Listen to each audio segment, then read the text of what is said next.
It's about 20 after 9 in the morning. We've finished breakfast and we have arrived at the port of Rhodes.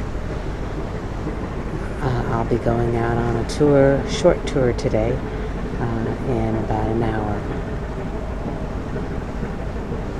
Again, since we're at the back of the ship, this is all we can see so far. We are at the port of Rhodes, once the site of the Colossus of Rhodes, which is long gone.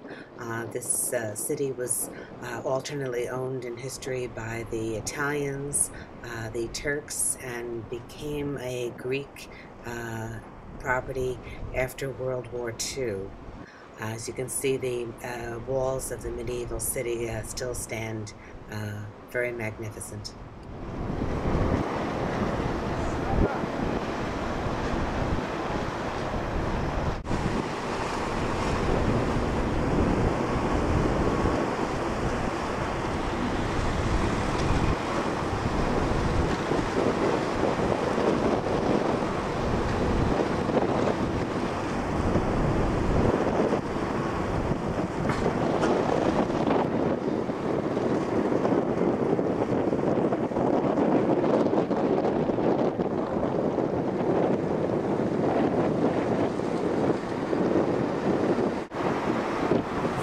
I'm now seeing a little bit more detail of the city and see the domes of what are probably a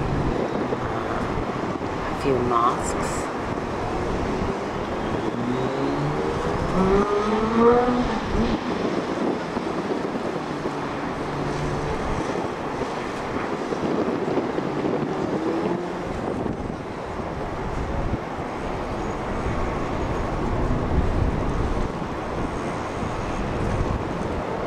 In addition to the churches.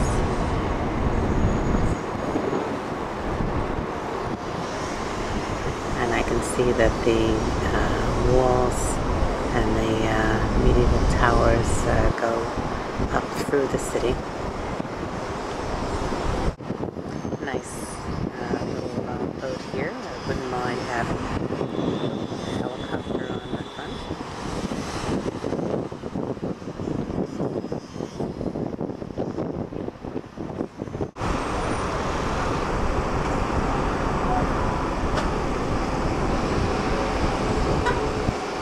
The nearest gate, it's called the Gate of the Virgin Mary. We're going to drive by it in a minute, and another two gates further down. We're going to drive along the walls.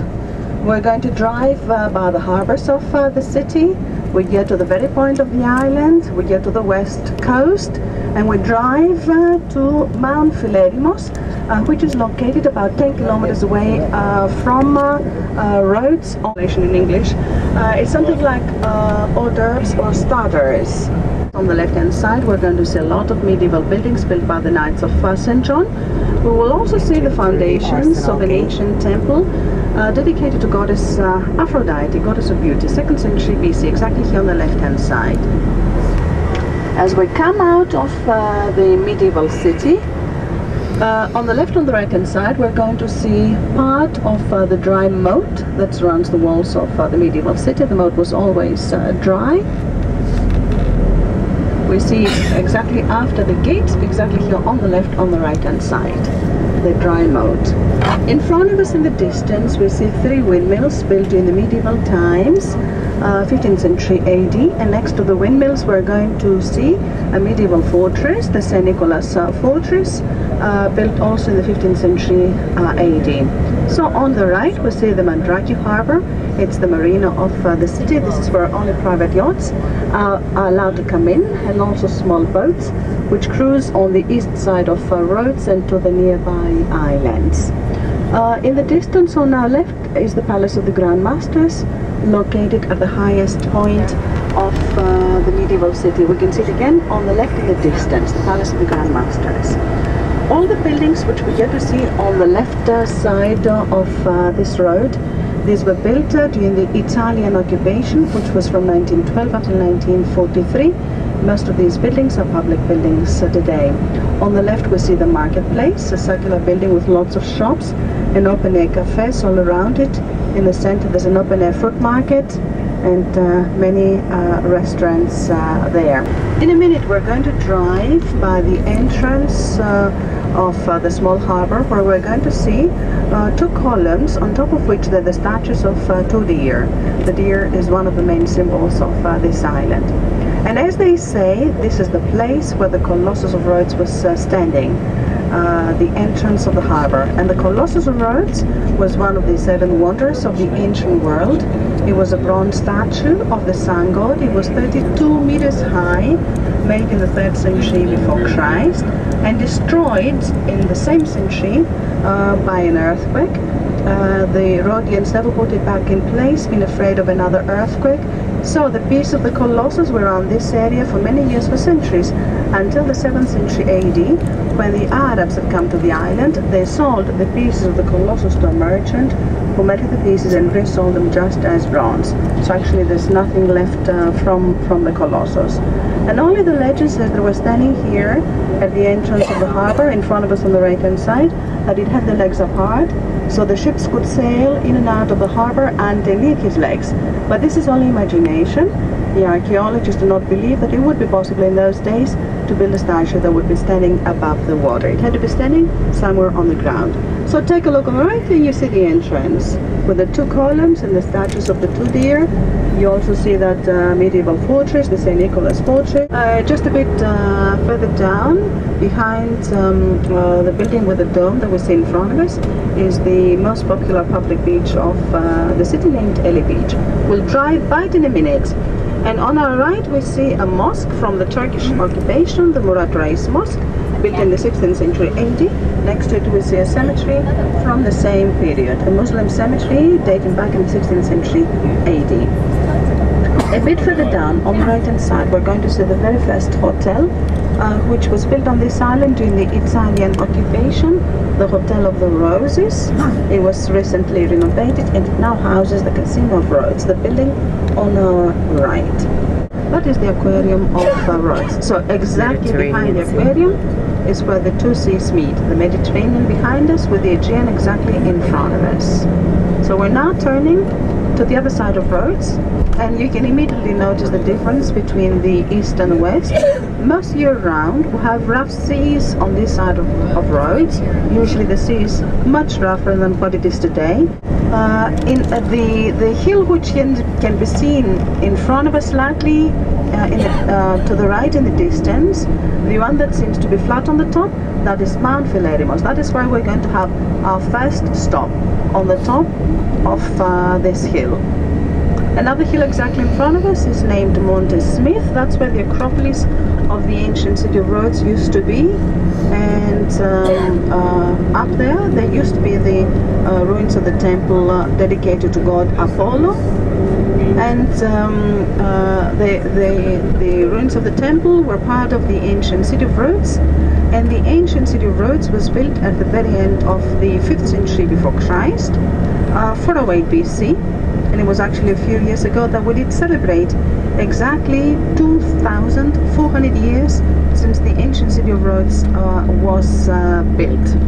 We even named one of our wines years 2400. The inhabitants of the ancient city of Rhodes were the inhabitants of Lindos, Ialissos and Kamiros, which are the three previous cities built in the 11th century before Christ, 3,000 years ago.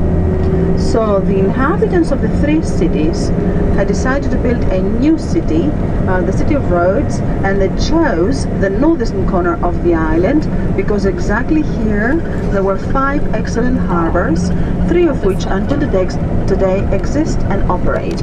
You see, by the end of the 5th century BC, the inhabitants of the island were merchants and sailors. They needed good harbors, and the ones that were in Lindos, Ialissos and Kamiros were not very good, while the ones that were located at the point of Rhodes were excellent, so they built the city right here. The plan of the ancient city was made by a famous architect. His name was Hippodamos, And the city of Rhodes looked like an amphitheater, like an ancient theater, with all its streets being straight and starting from the bottom of the hill where the harbors were, and leading to the top of the hill where there's until today the ancient Acropolis. The streets were decorated with many monuments and statues. A lot of the statues were colossal. Soon it had become one of the most beautiful and most prosperous cities of ancient Greece. Often writers and historians from the mainland of Greece would come to Rhodes to see this beautiful city and to write about it. The Calatia Resort, been known for its curative properties for many years. Hippocrates is said to have practiced medicine here. The landscaping is beautiful and the grounds are covered with pebble designs. The floor here is made of pebbles placed to produce the pattern.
Rocks right there are interesting.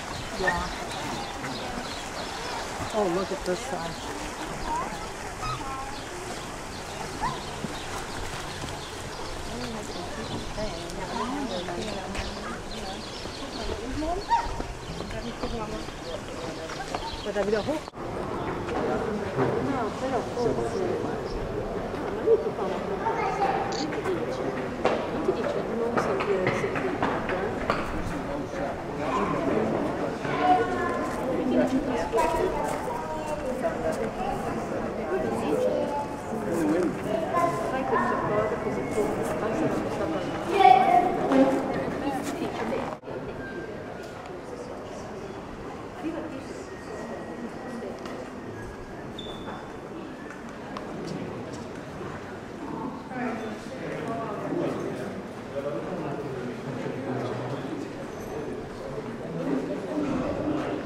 Stand right there. Look over toward, yeah, stand right there. Okay, put your camera out of your face and smile.